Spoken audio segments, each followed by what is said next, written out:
If you regularly wake up between 1 and 3 a.m., your heart is pounding, you feel wide awake, you're not alone. I'm Dr. Michael Gartner, double board certified plastic surgeon and physician. I thought I knew what caused this problem. I told people for years it was an adrenal issue. I was wrong. Once I understood, I fixed it within weeks. Today, I'm going to show you the real cause and exactly what to do about it. If you wake up gasping for air, snoring loudly, or have excessive daytime sleepiness, you need to see a doctor before you do anything. You might have sleep apnea, which requires medical treatment. Here's what's actually happening when you wake up at 3 a.m. When you sleep, your brain is almost entirely dependent on fuel from your liver. Your brain cannot use the stored sugar in your muscles. Only your liver can supply glucose to your brain during sleep. A healthy liver stores enough glucose to feed your brain all night without any problems. But when your liver isn't functioning optimally, problems happen. If you have fatty liver or insulin resistance, your liver makes too much glucose at night. This causes blood sugar to spike,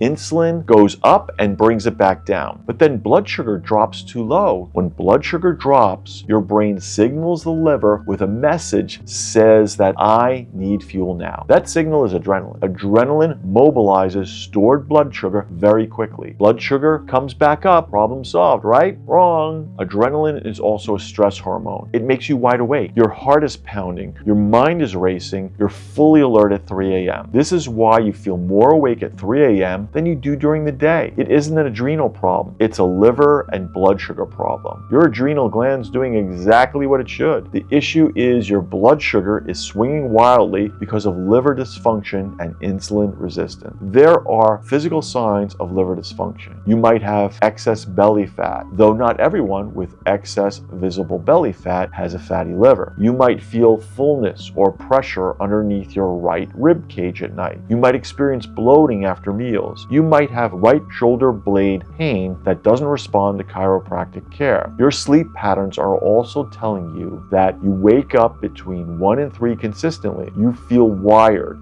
not tired. You have difficulty falling back asleep. You may wake up multiple times per night. There's something important. You cannot diagnose fatty liver by looking at your belly. Proper diagnosis requires an ultrasound, CT scan, or MRI. If you have these symptoms, talk to your doctor about liver function tests. What causes liver dysfunction? Well, first, insulin resistance, chronic high blood sugar, and insulin levels mean your liver becomes resistant to insulin signals.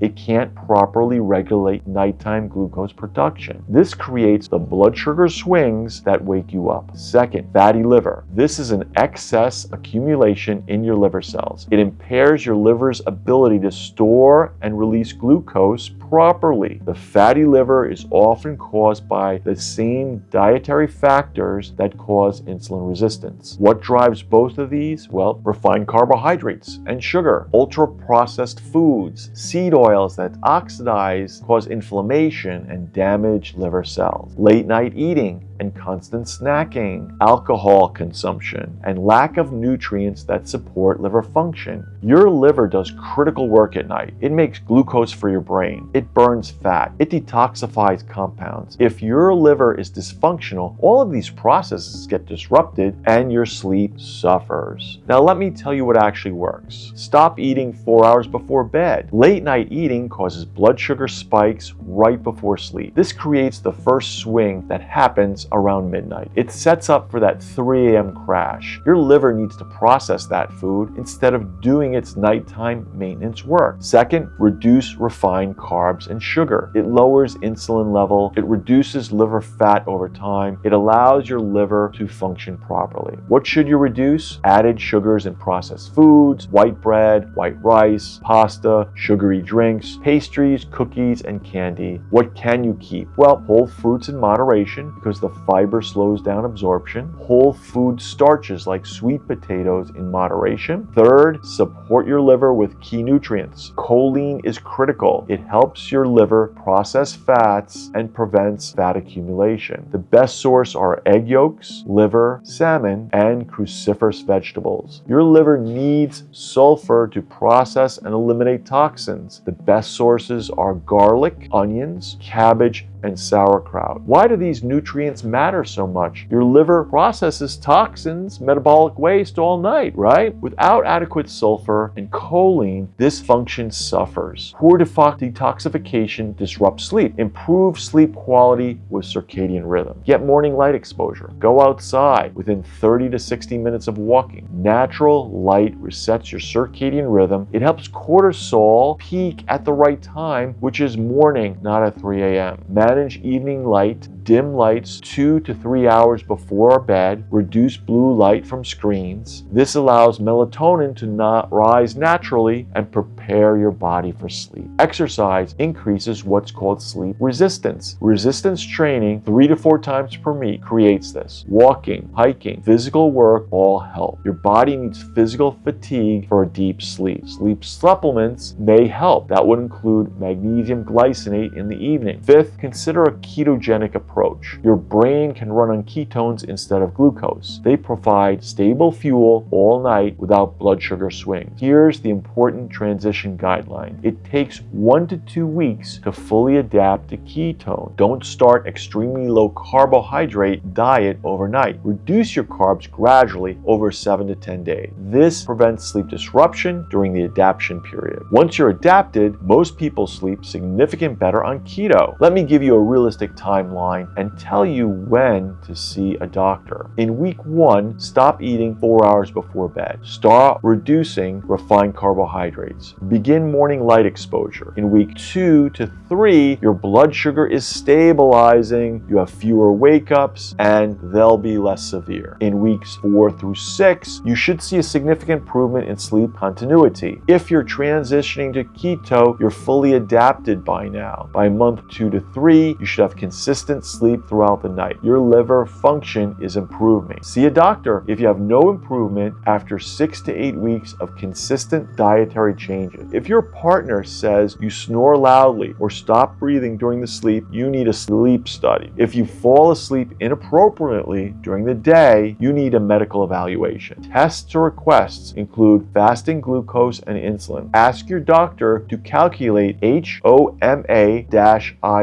Get a hemoglobin A1C test. Get liver function tests, which include AST, ALT, and GGT. If these tests suggest fatty liver, request a liver ultrasound. If sleep apnea is expected, get a sleep study. There are other sleep disorders to consider. Some medications disrupt sleep. Some antidepressants, steroids, and stimulants all affect your sleep. If you're on these medications, discuss them with your doctor. The benefits go beyond sleep. You'll experience fat loss, especially belly fat. You'll have better energy throughout the day. You'll have reduced inflammation. Your metabolic health improves. Your age better overall. Give it 2 months of consistent effort. Your sleep is a window into your metabolic health. When you fix the underlying insulin resistance and liver dysfunction, everything improves. Not just sleep, but energy, body composition, and long-term health.